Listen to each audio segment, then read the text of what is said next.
Hello everyone. आज हम लोग Antony waste handling cell limited के Q4 और एनुअल रिजल्ट्स के बारे में ये वीडियो में डिस्कस करने वाले हैं। It was much awaited results and Antony waste handling cell limited took complete benefit of extended period given by SEBI. So here we have our Q4 results as well as annual financial position to understand.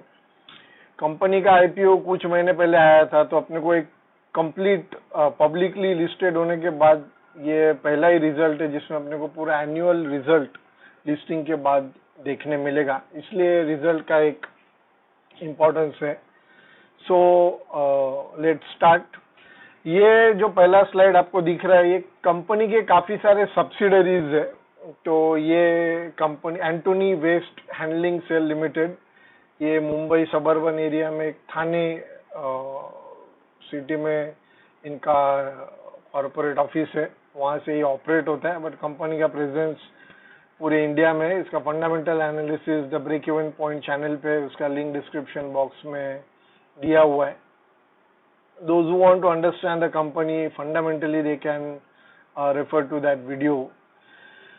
So these are the subsidiaries of the company. Let's go to the financial results. This is the first slide. As you can see, I marked the important figures. As you can see, the revenue is from operation is has not increased much.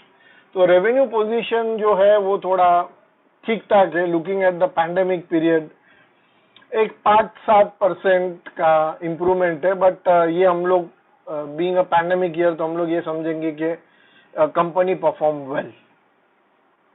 अगर आप right hand side bottom के figures को अगर देखोगे तो आपको year on year जो profit increase हुआ है उसका आइडिया आएगा। तो तकरीबन ये जो फिगर्स है ये लैक्स में कोट किए गए हैं। सो अगर आप देखोगे profit increase from 47 crore to 64 crore, तो हम लोग समझते हैं कि तकरीबन 30% इंक्रीज इन दी प्रॉफिट। इसके बाद भी एक फिगर है, वो आएगा अगले स्लाइड में। तो this is the overall position of the company, primary financial data है ये। तो it looks fine to me that the company performed well. I won't say it's excellent performance or good performance, but the company performed up to the expectations of the business segment. And the growth ये years में, I mean the last year जो pandemic year था उसमें ये segment में growth expect करना थोड़ा I mean unrealistic होगा, क्योंकि इनके क्लाइंट्स म्युनिसिपल कॉर्पोरेशन से मोस्टली म्युनिसिपल कॉर्पोरेशन से, तो उनका अपने को पता ही है फाइनेंशियल कंडीशन पिछले एक साल में क्या हुआ है गवर्नमेंट का, स्टेट गवर्नमेंट का। और म्युनिसिपल बॉडीज जो है, local self governing bodies, municipal bodies, इनका कंट्रोल स्टेट गवर्नमेंट के पास रहता है। तो again it varies from state to state, but financial condition तो पूरे इंडिया में थोड़ा बहुत नाजुक ही था पिछले एक साल में, और शायद आने वाले कुछ महीनों में भी इसी टाइप का बना रहेगा। Let's go to the third slide, third picture, where we can go little bit in depth. And वही मैंने कहा कि नेट प्रॉफिट जो है, कंपनी के बहुत सारे सब्सिडरीज है जिसमें कंपनी के डायरेक्ट होल्डिंग है और कुछ कंपनीज में नॉन कंट्रोलिंग स्टेक है। तो ये थोड़ा समझना जरूरी है कि जो कंपनी में नॉन कंट्रोलिंग इंटरेस्ट है कंपनी का, उसका फिगर्स भी ये इन्होंने हाईलाइट किया है फाइनेंशियल शीट में। सो जहाँ पे नॉन कंट्रोलिंग स्टेक है वो तो 19 करोड़ और 19 करोड़ स्टेबल प्रॉफिट दिखाई पड़ रहा है। और जहाँ पे शेयर होल्डर्स का इंटरेस्ट है वहां पे आप देख सकते हो 27 करोड़ टू 45 करोड़ ये जंप लिया है। Again, now this jump is substantial. Now, if you look at the figure, 27 crore से लास्ट फाइनेंशियल ईयर में 27 करोड़ तकरीबन था, and now in this financial year it is coating 45 crore. So almost like 50% jump, more than 50% jump in the net profit. I mean, actually, realistically, there is a 50% jump. So looking at this, a company's performance is in line with what is expected from such company. Revenue increase नहीं हुआ है, of course revenue बहुत marginally increase हुआ है, but that looks fine. That looks fine. Let's go to the next picture. Here we have our balance sheet figures, consolidated balance sheet. So बाकी तो I won't point out at each and every item, but what looks interesting to me, the cash and cash equivalent जो last year था, of course इस बार company list हुआ है. Last year अगर आप देखोगे तो this was around in the bracket of 25 crores cash and cash equivalents, and this year it's 100 crore, more than 100 crore. सो यहाँ पे इम्प्रूवमेंट दिखा है. अभी मेरा ये व्हाट आई पर्सनली फील, मेरा ये समझ है कि एकदम बैलेंस शीट के हुक एंड क्रुक में जाना और हर फाइनेंशियल फिगर का एकदम डिटेल एनालिसिस करना, ये कंपनी का ये सही नहीं है. कंपनी नया है और थोड़ा एक्सप्लोर कर रहा है ये business segment. So this figures really this figures will matter only when the company achieve certain sort of scale. So scaling अब तक बाकी है, और जितना मैं समझता हूँ ये बिजनेस मॉडल के बारे में, वर्किंग कैपिटल रिक्वायरमेंट काफी ज्यादा होता है, because it's involves labour, it might be daily veg labours भी शायद इनके इन्वॉल्व रहेंगे ऑपरेशंस में, और असेट डिप्रिशिएशन भी काफी होता है. बहुत सारे व्हीकल्स यूज होते हैं, हेवी व्हीकल्स, एंड उसके fuel charges and all, and dealing with the clients like municipal corporation. इस वजह से कैश साइकिल पे भी इम्पैक्ट होता है. तो थोड़ा हम लोग सही होगा कि हम लोग बिजनेस सेगमेंट को एकदम हॉलिस्टिकली एनालाइज करें और फाइनेंशियल फिगर को थोड़ा लॉन्ग टर्म मैच्योर होने का एक मौका दिया जाना चाहिए, ऐसा मुझे लग रहा है. And let's go to the next figure, next slide, so understand the things in a better way. Liability position, company list हुआ है तो ऑब्वियसली इक्विटी इंक्रीज हुआ है, नॉट सरप्राइजिंग. तो बोरोइंग्स, नॉन करंट लायबिलिटीज में अगर आप देख सकते हो यहाँ पे that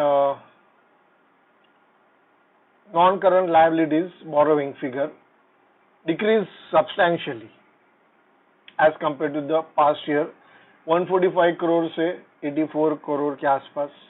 so I would say that's an improvement.